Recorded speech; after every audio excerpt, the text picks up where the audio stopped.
నమస్తే welcome to my channel Priya's voice.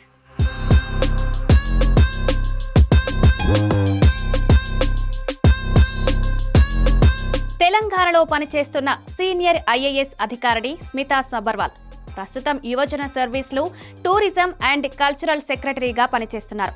అయితే ఆమె గతంలో దివ్యాంగులకు రిజర్వేషన్లు అవసరమా అని పెట్టిన పోస్ట్ దుమారంగా మారింది. అది హైకోర్టు వరకు వెళ్ళింది. అంతేకాకుండా కాళేశ్వరం ప్రాజెక్టు వంటి వాటిపై కూడా ఇటీవల స్మితా సబర్వాల్ పీసీ ఘోష్ కమిషన్కు ముందుకు హాజరైన విషయం తెలిసిందే.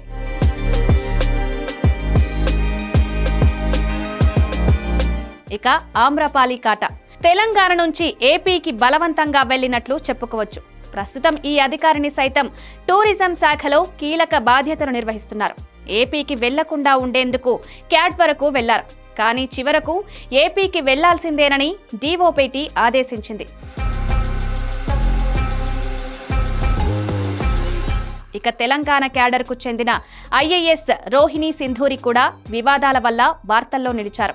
ఐపీఎస్ రూపా మౌడ్గిల్ మధ్య సోషల్ మీడియా వేదికగా వార్ జరిగిందని చెప్పుకోవచ్చు.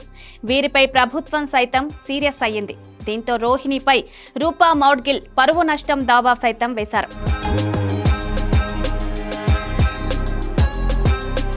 అందమైన అధికారిని రాజస్థాన్ బర్మెర్ జిల్లా కలెక్టర్ టీనా దాబీ సైతం వివాదాల్లో చిక్కుకున్నారు. ఇక పూజా ఖేడ్కర్ వివాదం మాత్రం దేశంలోనూ సంచలనంగా మారిందని చెప్పుకోవచ్చు.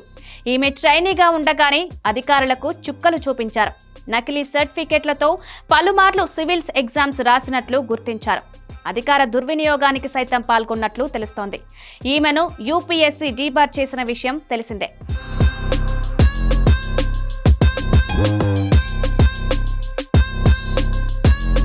మరిన్ని వీడియోస్ కోసం సబ్స్క్రైబ్ చేసుకుని కిందున్న బెల్ ఐకాన్ని నొక్కండి. Thank you.